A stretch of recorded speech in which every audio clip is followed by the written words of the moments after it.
Hello दोस्तों, हम लोग बायोलॉजी की 6 चैप्टर का जितने भी ऑब्जेक्टिव बने हुए थे उन सारे ऑब्जेक्टिव को हम लोग देख लिया है। आज दोस्तों हम लोग इसका 7वें चैप्टर का जो जितने भी ऑब्जेक्टिव बनेंगे उनको देखेंगे। 7वां चैप्टर कह रहा है उत्सर्जन तंत्र। इससे संबंधित जितने भी ऑब्जेक्टिव बनेंगे उसको हम लोग इस चैप्टर में देखेंगे।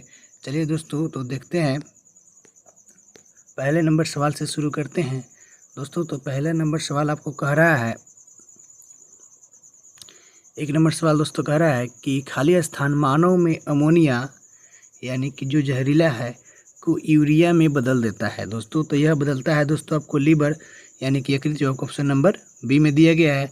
आगे आते हैं दोस्तों दूसरे सवाल पे। दूसरा सवाल कह रहा है कि यूरिया का निर्माण कहाँ होता है दोस्तों। तो यूरिया का निर्माण दोस्तों यकृत में होता है, जो आपको ऑप्शन नंबर बी में दिया गया है।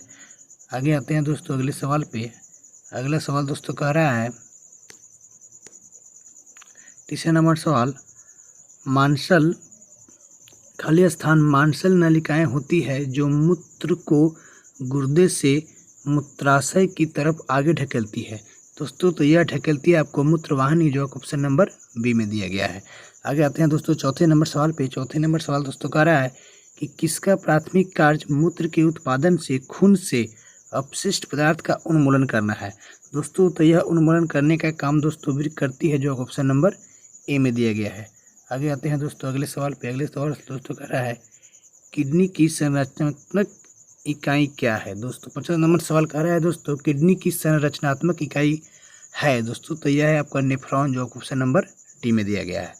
आगे आते हैं दोस्तों छठे नंबर सवाल पे। छठा नंबर सवाल कह रहा है कि गुर्दा न केवल उत्सर्जन अंग होते हैं, इनके कार्य को पूरकता प्रदान करता है दोस्तों। तो यह प्रदान करता है आपको लीवर, जो ऑप्शन नंबर ए में दिया गया है। आगे आते हैं दोस्तों अगले सवाल पे। अगला सवाल कह रहा है कि नेफ्रॉन संबंध है दोस्तों। तो यह संबंध आपको उत्सर्जन तंत्र से, जो क्वेश्चन नंबर डी में दिया गया है। आगे आते हैं दोस्तों अगला सवाल पे। अगला सवाल कह रहा है कि निम्नलिखित में से कौन सा अंग मनुष्य के उत्सर्जन तंत्र यानी कि एक्सक्रीटोरी सिस्टम का अंश नहीं है दोस्तों। तो यह है आपका गर्भाशय, जो ऑप्शन नंबर सी में दिया गया है दोस्तों। गुर्दे, मूत्रवाहिनी और मूत्र मार्ग इन सब इनसे संबंधित हैं। आगे आते हैं दोस्तों अगले सवाल पे। अगला सवाल कह रहा है कि नेफ्रोलॉजी खाली स्थान नेफ्रोलॉजी के साथ जुड़ा हुआ है दोस्तों। तो यह जुड़ा हुआ है आपको गुर्दा, जो ऑप्शन नंबर सी में दिया गया है। आगे आते हैं दोस्तों 10वें सवाल पे। 10वें सवाल कह रहा है कि कौन से रोग के उपचार में डायलिसिस किया जाता है दोस्तों। तो यह किया जाता है आपको गुर्दे की खराबी में डायलिसिस नामक उपचार किया जाता है। आगे आते हैं दोस्तों अगले सवाल पे। अगला सवाल दोस्तों कह रहा है कि अल्ट्रा फिल्ट्रेशन संबंधित है दोस्तों। तो यह अल्ट्रा फिल्ट्रेशन जो है दोस्तों आपको उत्सर्जन से संबंधित है, जो ऑप्शन नंबर सी में दिया गया है। आगे आते हैं दोस्तों 12वें सवाल पे। 12वां सवाल कह रहा है कि वास डिफरेंस से आने वाली ट्यूब के साथ एकजुट होता है ताकि मूत्र मार्ग नामक एक आम मार्ग बन सके दोस्तों। तो यह होता है मूत्राशय, ठीक है, जो ऑप्शन नंबर आपको डी में दिया गया है। आगे आते हैं दोस्तों अगला सवाल पे। अगला सवाल दोस्तों आपको कह रहा है कि 13वां नंबर सवाल दोस्तों कह रहा है कि निम्नलिखित में से कौन सा यौगिक गुर्दे की पत्थरी का निर्माण करने वाला सर्वाधिक सामान्य यौगिक है दोस्तों। तो यह है दोस्तों आपका कैल्शियम ऑक्जेलेट, जो ऑप्शन नंबर ए में दिया गया है। आगे आते हैं दोस्तों अगले सवाल पे। अगले सवाल दोस्तों कह रहा है शरीर का कौन सा अंग खून के शुद्धिकरण से संबंधित है दोस्तों। तो खून के शुद्धिकरण से दोस्तों गुर्दा संबंधित है, जो आपको ऑप्शन नंबर सी में दिया गया है। आगे आते हैं दोस्तों अगले सवाल पे। अगले सवाल कह रहा है 15वां सवाल कि हम मूत्र त्याग की उत्तेजना को नियंत्रित कर सकते हैं दोस्तों। तो हम इन्हें नियंत्रित कर सकते हैं मांसपेशीय मूत्राशय के तंत्रिका नियंत्रण में होने पे, जो ऑप्शन नंबर ए में दिया गया है। आगे आते हैं दोस्तों अगले सवाल पे। अगले सवाल कह रहा है कि मानव में वृक्काणुओं का कार्य निम्न में से क्या है दोस्तों। तो मानव में जो वृक्काणुओं का कार्य है उत्सर्जन करना, जो ऑप्शन नंबर बी में दिया गया है। आगे आते हैं दोस्तों अगले सवाल पे। अगला सवाल दोस्तों कह रहा है कि खाली स्थान एक 20 सेंटीमीटर लंबी ट्यूब है जो मूत्राशय से मूत्र ले जाती है दोस्तों। तो यह ले जाती है आपको मूत्र मार्ग, जो ऑप्शन नंबर बी में दिया गया है, जिसकी लंबाई दोस्तों 20 सेंटीमीटर होती है। आगे देखते हैं दोस्तों 18वां सवाल देखते हैं। 18वां सवाल दोस्तों कह रहा है कि एक बार पढ़ लेते हैं। 18वां सवाल दोस्तों कह रहा है कि मानव वृक्क के कार्य से संबंधित निम्न कथनों पर विचार कीजिए। दोस्तों तो इसका आंसर दोस्तों 1 और 2 दोनों सही है। देख लेते हैं क्या कह रहा है दोनों कथन। पहला कथन कह रहा है मानव वृक्क के कार्य के संबंध में वृक्क में उत्सर्ग अपनयन के पश्चात स्वच्छ रक्त वृक्कीय धमनी से वापस आता है। दूसरा ऑप्शन कह रहा है कि बोमन संपुट से निस्पंदित द्रव लघु नलिकाओं से गुजरता है, जहां अधिकांश ग्लूकोज का पुनरावशोषण होता है तथा वृक्कीय शिरा में रक्त के पास वापस भेजा जाता है। दोस्तों जो आपको ऑप्शन नंबर सी में दिया गया है। आगे आते हैं दोस्तों अगले सवाल पे। अगला सवाल दोस्तों कह रहा है कि मनुष्य के शरीर में मुख्य नाइट्रोजन अपशिष्ट कौन सा होता है। दोस्तों तो मनुष्य के शरीर में मुख्य अवशिष्ट जो होता है वह यूरिया होता है, जो आपको ऑप्शन नंबर ए में दिया गया है। आगे आते हैं दोस्तों अगले सवाल पे। अगला सवाल दोस्तों कह रहा है कि मनुष्य शरीर में खून की शुद्धिकरण की प्रक्रिया को कहते हैं। दोस्तों तो मनुष्य के शरीर में खून की प्रक्रिया को डायलिसिस कहते हैं, जो आपको ऑप्शन नंबर ए में दिया गया है। आगे आते हैं दोस्तों 11वें सवाल पे। 11वां सवाल दोस्तों कह रहा है कि उस विकल्प को चुने जो अन्य तीनों से अलग है।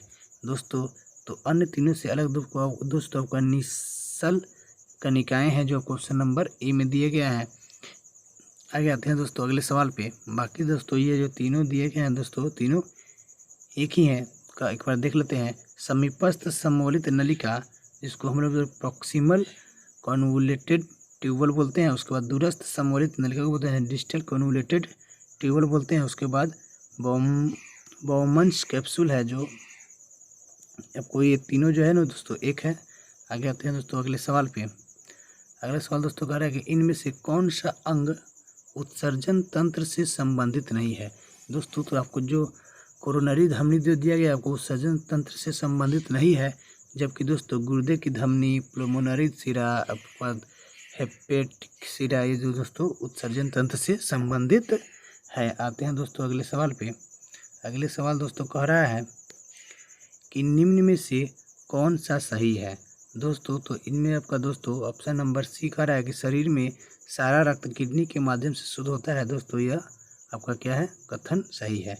आगे आते हैं दोस्तों अगले सवाल पे। अगले सवाल दोस्तों कह रहा है कि डायलिसिस किससे संबंधित है। दोस्तों तो डायलिसिस आपको दोस्तों वृक्क से संबंधित है। आगे आते हैं अगले सवाल पे। अगले सवाल दोस्तों कह रहा है कि वृक्क से प्रति मिनट औसत रक्त प्रवाह होता है। दोस्तों तो वृक्क से प्रति मिनट औसत 1200 सीसी रक्त का प्रवाह होता है। आगे आते हैं दोस्तों अगले सवाल पे। अगले सवाल दोस्तों कह रहा है कि जब वृक्क कार्य करना बंद कर देते हैं तो निम्न में से कौन सा पदार्थ जमा होता है। दोस्तों जब वृक्क कार्य करना बंद करता है दोस्तों तो रक्त में नेत्रजनित अपशिष्ट पदार्थ जमा होते हैं, जो ऑप्शन नंबर डी में दिया गया है। आगे आते हैं दोस्तों अगले सवाल पे। अगला सवाल दोस्तों कह रहा है कि यूरिया किसके द्वारा रक्त से अलग किया जाता है। दोस्तों तो यूरिया दोस्तों आपको गुर्दा के द्वारा रक्त से अलग किया जाता है। आगे आते हैं दोस्तों अगले सवाल पर। अगले सवाल दोस्तों कह रहा है कि निम्नलिखित में से कौन सा मानव गुर्दे का सामान्य कार्य नहीं है। तो दोस्तों मानव गुर्दे का सामान्य कार्य नहीं है दोस्तों रक्त में शर्करा की मात्रा का नियंत्रण, यह मानव गुर्दे का सामान्य कार्य नहीं है। एक बार इनका कार्य देख लेते हैं। पहला कह रहा है कि रक्त में जल की मात्रा का नियंत्रण करता है गुर्दा द्वारा, यूरिया को छान कर बाहर निकालता है। उसके बाद कह रहा है कि कई हार्मोन का स्राव भी करता है। आगे आते हैं दोस्तों अगले सवाल पे। अगले सवाल दोस्तों कह रहा है आपको, अगले सवाल दोस्तों कह रहा है कि मानव वृक्क पथरी या पत्थर में पाए जाने वाला प्रमुख रासायनिक यौगिक है। दोस्तों तो यह जानते हैं आप लोग दोस्तों, यह होता है आपका कैल्शियम ऑक्जेलेट, जो क्वेश्चन नंबर सी में दिया गया है। आगे आते हैं दोस्तों अगले सवाल पे। अगले सवाल दोस्तों कह रहा है मूत्र का पीला रंग किसकी मौजूदगी के कारण होता है। दोस्तों तो मूत्र का पीला रंग दोस्तों यूरोक्रोम के कारण होता है, जो क्वेश्चन नंबर आपको डी में दिए गए हैं। आगे आते हैं दोस्तों अगले सवाल पे। अगले सवाल दोस्तों कह रहा है कि कृत्रिम गुर्दा निम्नलिखित में से किस सिद्धांत पर कार्य करता है। अच्छा सवाल है दोस्तों। कृत्रिम गुर्दा दोस्तों आपको डायलिसिस के सिद्धांत पर कार्य करता है, जो आपको ऑप्शन नंबर सी में दिया गया है। कह रहा है कि हेनले का लूप का कार्य संबंधित है दोस्तों। तो हेनले का जो लूप कार्य है दोस्तों, ये आपको उत्सर्जन तंत्र से संबंधित, जो ऑप्शन नंबर ए में दिया गया है। आगे आते हैं दोस्तों अगले सवाल पर। अगले सवाल दोस्तों कह रहा है मूत्र में जल के बाद सर्वाधिक मात्रा में पाया जाने वाला पदार्थ होता है दोस्तों। तो मूत्र में जल के बाद सर्वाधिक मात्रा में पाया जाने वाला पदार्थ दोस्तों यूरिया होता है, जो ऑप्शन नंबर आपको ए में दिया गया है। आगे आते हैं 34वें नंबर सवाल पर। 34वें नंबर सवाल दोस्तों कह रहा है कि एक व्यक्ति अपने भोजन में प्रोटीन को ज़्यादा मात्रा में लेता है, तो वह अधिकांशतः उत्सर्जित करेगा दोस्तों। तो यह उत्सर्जित करेगा दोस्तों यूरिया, यानी कि प्रोटीन को ज़्यादा मात्रा में लेने पर वह कौन से पदार्थ को उत्सर्जित करेगा दोस्तों? तो यूरिया को उत्सर्जित करेगा। आगे आते हैं दोस्तों अगले सवाल पे। इस तरह के दोस्तों ये एक्सरसाइज से संबंधित जितने भी सवाल थे उसको दोस्तों हमने ख़त्म किया है। अगर दोस्तों आप चैनल पे नए हैं तो चैनल को सब्सक्राइब जरूर कर लीजिएगा इस तरह की और सारी वीडियोज़ के लिए। जय हिंद दोस्तों।